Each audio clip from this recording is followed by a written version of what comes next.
ordenamento jurídico sofreu inúmeras mudanças nos últimos anos e, na opinião de especialistas, evoluiu ao tratar o direito de família. Exemplo, a paternidade socioafetiva, uma nova modalidade do direito decorrente das mudanças sociais e constituída a partir da afetividade. Esse é um dos requisitos mais importantes para se formar o elo da entidade familiar. Paternidade socioafetiva é o tema do fórum de hoje. E para falar sobre o assunto, nós estamos recebendo a desembargadora Maria Berenice Dias, do Tribunal de Justiça do Estado do Rio Grande do Sul, e o advogado especialista em direito de família, Sérgio Camargo. Bem, se o doutor Sérgio me permitir, eu gostaria de começar com a doutora Maria Berenice. Claro. Doutora Maria Berenice, existe alguma regulamentação específica para a paternidade socioafetiva? Já existe na lei, no momento que reconhece a paternidade decorrente do vínculo da consanguinidade, ou seja, a filiação biológica, a adotiva e outras formas, né, de reconhecimento. Nessa expressão outras formas, se começou a construir de que aí estaria também o vínculo da afetividade para estabelecer o vínculo de filiação. Porque é toda uma mudança de paradigma, né? Porque mudou o próprio conceito de família. Família sempre foi aquela do casamento. No momento que a união estável, a convivência entre as pessoas, de uma maneira reiterada, decorrente no tempo, começou a ser reconhecida pelo direito, entrou na Constituição Federal, com o nome de união estável. Então, o que configura essa família? Por que a família? Não é só o casamento, a solenidade do casamento, é a existência de um vínculo de afetividade. Então, nesse momento, o afeto entrou para dentro do direito de família. Sempre eu digo assim, a Constituição Federal viu o afeto no momento que reconheceu essas entidades. Isso foi mudando o conceito da família e das relações entre as pessoas e das relações com relação aos filhos. E aí, no questionamento, o que prevalece entre a verdade biológica e a verdade afetiva, se começou a reconhecer a prevalência da filiação socioafetiva. Mas já temos um entendimento único nacional. Caminhamos todos para o mesmo entendimento sobre a filiação, a paternidade socioafetiva. Porque, de certa forma, na verdade, o direito ele vem mutando muito, né? Esse milênio talvez seja um grande paradigma, na medida em que você tenho falado em sala de aula que o direito, ele é, obviamente, didaticamente dividido em público e privado, mas a partir da constitucionalização do direito de família e de vários ramos do direito, o direito de família, ele se torna parte do direito constitucional. Então, você tem, por primazia, o princípio da dignidade da pessoa humana, seguido do princípio da solidariedade, que vai numa acepção do direito privado e torná-la exemplo da afetividade para as novas formas familiares. Né? Então, agora que você tem uma concepção maior do direito, uma visão maior do direito, aquelas separações que sempre vivemos na academia, elas, na verdade, se tornam desnecessárias, porque o direito se torna, mais uma vez, uno, guiado pela Constituição Federal, e a dignidade da pessoa humana vai formatar dentro do direito de família exatamente o que a professora Maria Berenice disse, né? A afetividade da vida humana, do dia a dia, com o parâmetro da própria dignidade da pessoa humana, deve ser o valor maior nas relações afetivas. Mais do que nunca vale aquela máxima de que pai é quem cria. Exatamente. Quem ama, quem cria, quem dá afeto. Exatamente. Agora, existe uma preocupação assim com até que ponto você deixa de ser uma pessoa que está protegendo uma pessoa, quando você passa realmente a exercer essa função de pai. Como é que se define isso? Por quanto tempo a pessoa precisa estar junto? Quais são as características que definem um pai socioafetivo?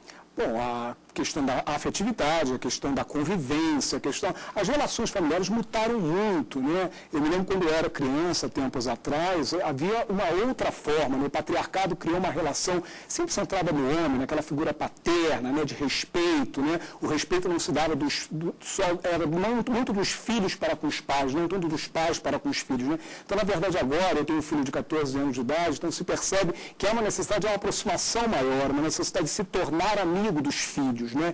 Então a socioafetividade ela vai se tornar a partir de um caminho natural em que o respeito deve ser mútuo entre as pessoas. E no momento assim, que se tem o que se chama posse do estado de filho, ou seja, quando o filho reconhece que aquele é seu pai, sabe? Que é tratado como tal, é reconhecido como tal, é identificado como o filho do fulano. Então, quem é o teu pai? Eu sou filho do fulano. Independentemente de ser o pai registral independente de ser o pai biológico, mas é aquele com quem a criança estabelece esse vínculo de paternidade. E aí é quase a frase do Saint-Exupéry, né, que todo mundo sabe. Você é responsável por aquilo que cativa. Então, esse vínculo construído, né, pela convivência é o que leva à responsabilização, o estabelecimento do vínculo, então, com as consequências. Porque, de uma maneira muito frequente, o que acontece é assim, este confronto, o que vale mais, né? Será que é a verdade do sangue, a verdade biológica, ou será que é esta verdade construída da convivência? Porque, às vezes, surgem ações onde isso é muito discutido. Ou seja, aquele, às vezes, que registra o filho, achando que o filho é dele, depois descobre, quando o casal briga, né, que ele não é o pai biológico. Bom, mas ele durante anos tratou aquele filho e o filho identificou como tal. Será que, simplesmente por esse fato, ele pode se desvincular daquela criança, pode romper esse vínculo, pode entrar na justiça e dizer assim, olha, como eu não sou o pai biológico, eu não quero nenhum vínculo, eu quero tirar o meu nome dele, eu quero desvincular isso, né? E, em contrapartida, aquele que tem este vínculo de afetividade com aquele que o criou, pode buscar ser reconhecido assim, a verdade biológica, a verdade do sangue, e preterir aquele que durante a vida inteira o cuidou. Então, são os dois lados, tanto a busca de um quanto a busca do outro, o que prevalece mais, né? Esse é um assunto, assim, a lei não é muito clara e isso vem sendo construído pelos tribunais, pela jurisprudência, de uma maneira bastante sensível. E muda a própria visão paternal, né? O filho deixa de ser uma propriedade do pai e passa a ser uma relação exatamente como a Berenice disse, né? De amor, de felicidade. Mais de 49 milhões de sites sobre a palavra felicidade. Então, o que o ser humano quer, né, Berenice? É ser feliz. Então, o filho deixa de ser a propriedade do pai e há uma relação de afetividade. O Superior Tribunal de Justiça decidiu, no recurso especial 1087-163, em detrimento do pai biológico, manteve-se a relação afetiva do pai que o criou. Quer dizer, é um grande precedente para a jurisprudência brasileira em que você afasta o pai biológico e o pai do amor, o pai do afeto, o pai afetivo, torna-se ali o pai de fato. Perguntando o entendimento de vocês, porque dando uma lida no artigo 227 da Constituição Federal, vem estabelecendo que torne-se um pai afetivo aquele que dá alimentação, educação. E aí você começa a pensar numa série de situações, como, por exemplo, aquela menina que veio do interior, que o cara coloca em casa para ajudar a criar o filho e tal, e aquela menina passa 20 anos naquela família ali, e ela sai sem ser uma filha. É a chamada filho de criação, né? Uma expressão até um pouco quase pejorativa, que era assim chamada, né? Então, assim, ela... Não sem direito nenhum.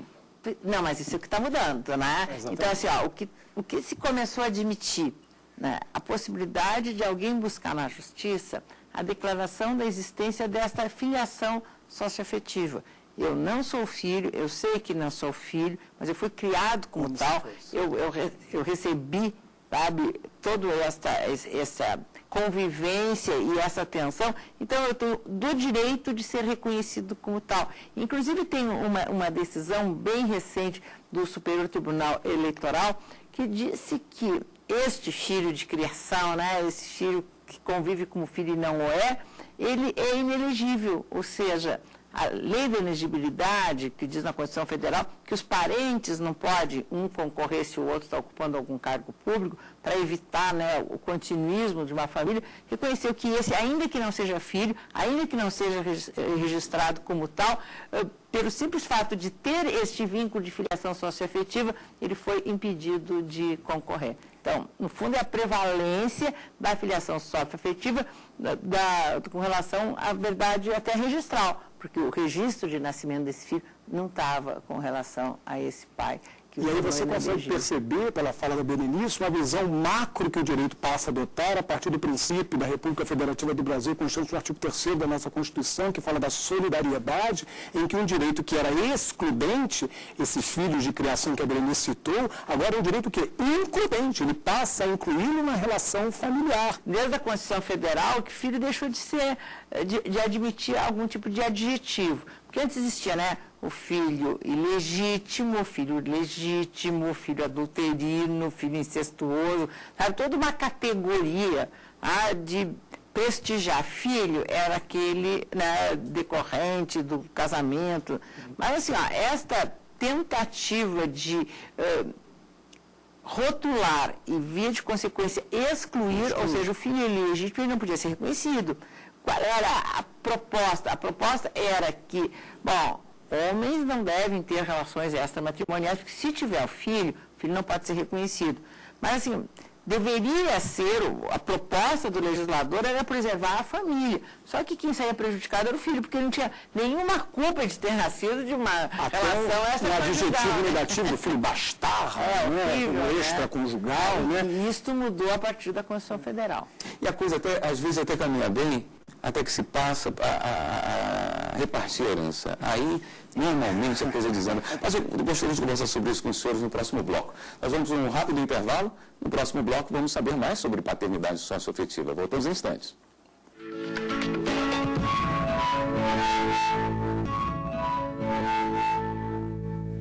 Estamos de volta com o programa Fórum, hoje debatendo a paternidade socioafetiva. Participam conosco a desembargadora Maria Berenice Dias, do Tribunal de Justiça do Estado do Rio Grande do Sul, também o advogado especialista em direito de família, Sérgio Camargo. Como é que ficam os direitos dessa criança que é reconhecida dentro da paternidade socioafetiva? Direito de visita, herança. Igual, né? Uma vez filho, sempre filho, né? Agora é filho. Filho. Então, assim, mas estabelecido esta verdade socioafetiva reconhecida como tal, mesmo que isso não tenha reflexo no registro. Então, esse é um ponto significativo.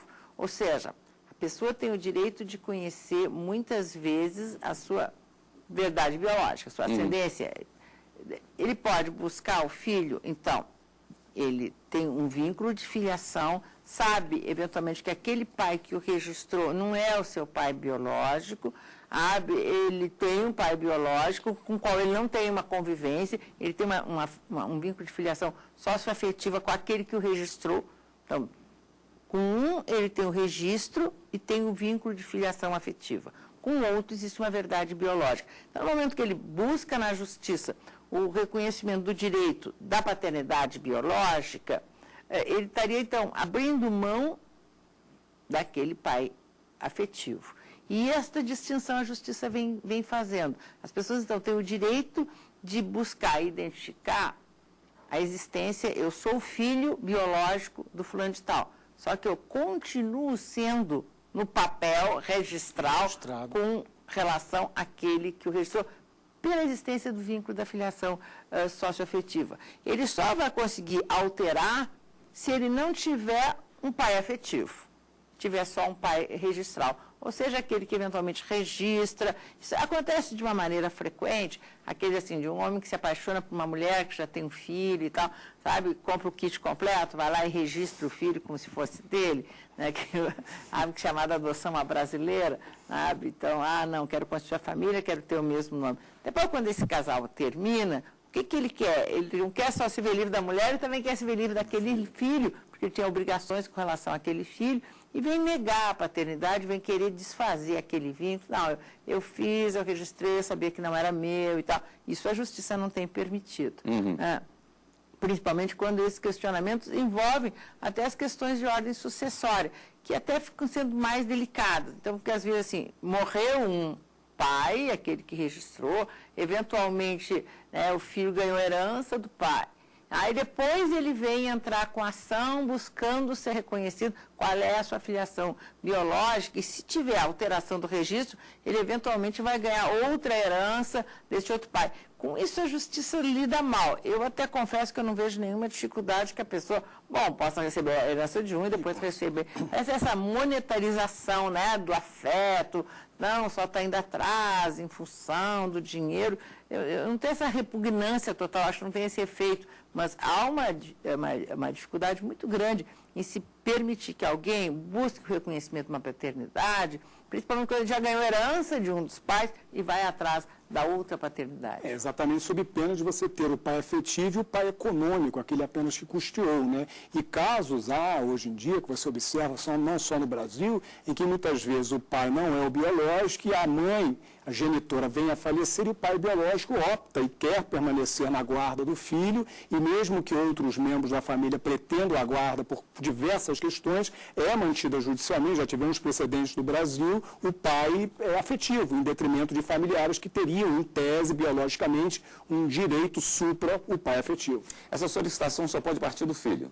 Chega a haver conflito entre os dois pais, né? Entre o biológico e o pai registral, que, de um modo geral, é o afetivo. Porque, tá, se o afetivo é o biológico, bom, é a filiação convencional, né? Então, quando há essa divisão, é que eventualmente se pode questionar. Isso acontece de uma maneira muito frequente quando acontece, e o Sérgio falou, o falecimento, por exemplo, da mãe. Então, falece a mãe, a criança tem um pai registral, que não é o seu pai biológico, mas ela tem uma vinculação afetiva com aquele, né? Construiu um vínculo de paternidade. E, de outro lado, tem o pai biológico, que, às vezes, então, quer resgatar aquele filho. Às vezes a mãe tem uma situação econômica interessante, ele não vai herdar, é claro, mas vai ficar com a guarda de uma criança, muitas vezes que tem. E há este conflito entre o pai biológico e o pai registral, que é o pai afetivo. O que a justiça, então, busca identificar? E daí o significado desta filiação socioafetiva, né, que foi construída. O que prevalece? Quem é o pai? Pai é aquele que a criança identifica como tal, chama como tal, ama, é aquele que cuidou, que zelou, que alimentou, que deu de si. Este é que estabelece esse vínculo. Quer dizer, a criança como uma figura ativa e importante nesse jogo, nesse reconhecimento, ela pode se negar, inclusive, a reconhecer. Sem dúvida, a partir dos 12 anos de idade, ela tem de ser ouvida e, caso não queira, ela vai permanecer com aquele pai afetivo que o criou em detrimento do pai biológico. Ela tem uma participação, claro, com a evolução humana, a evolução tecnológica. Acho que a criança que eu era, eu faço 41 anos agora, há 30 e poucos anos atrás, não é, sem dúvida, a criança que meu filho com 14 anos de idade é hoje, né? Quer dizer, há um grande avanço, o direito busca esse avanço também. Inclusive, o filho pode pedir a qualquer momento da vida. Não é algo que vá prescrever. Esse é um direito imprescritível. É um direito de personalidade, não prescreve. O que prescreve em 10 anos é o direito de buscar a herança, né? Então, há essa eventual discussão. Mas eu não vejo assim, que se tenha que desqualificar, às vezes, essa busca de um resgate da sua própria identidade, sabe?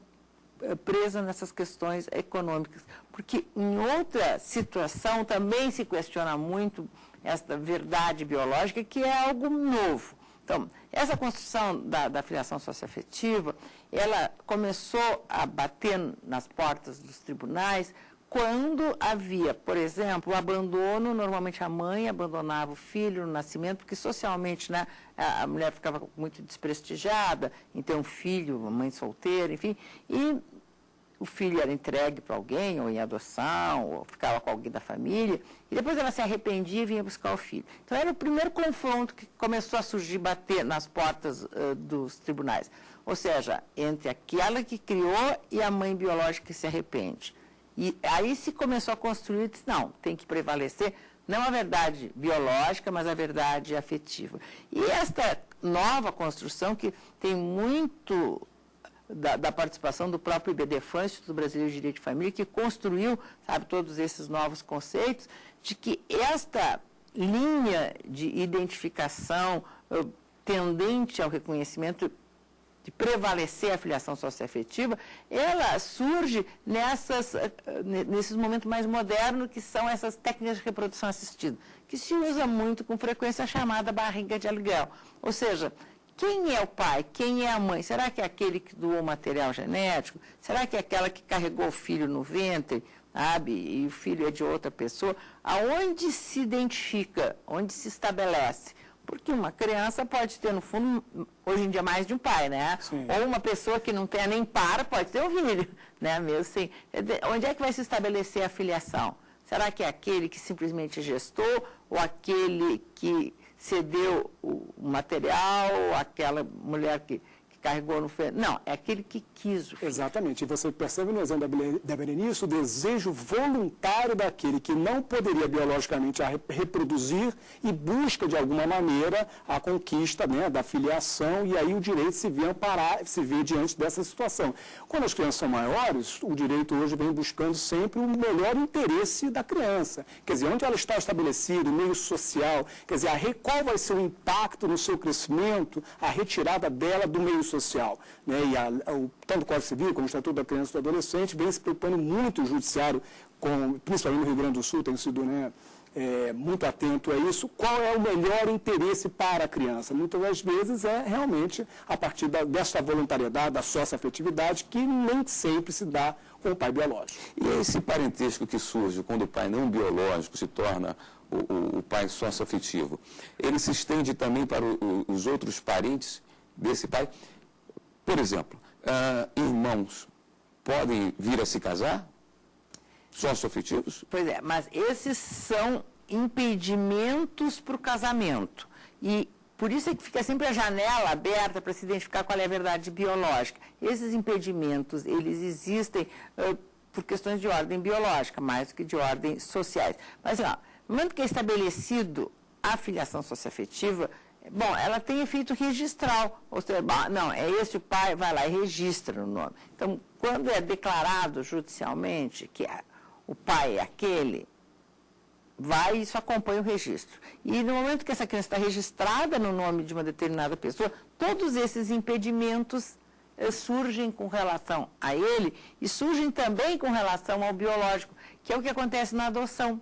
Na adoção, uma criança tem um pai biológico e ela entrega para adoção para outra família, tem outros pais que são os registrais, desaparece no registro aquela origem de outra família. Mas, para efeitos dos impedimentos do casamento, este filho não pode casar, por exemplo, nem com o irmão, nem daquela família que o adotou, como também não o pode com relação a uma dupla ordem de impedimentos com relação à adoção, por exemplo. Exatamente, especificamente na adoção, porque aí você vai ter a ordem fática da vida social e a ordem biológica natural da criança ali, do menor.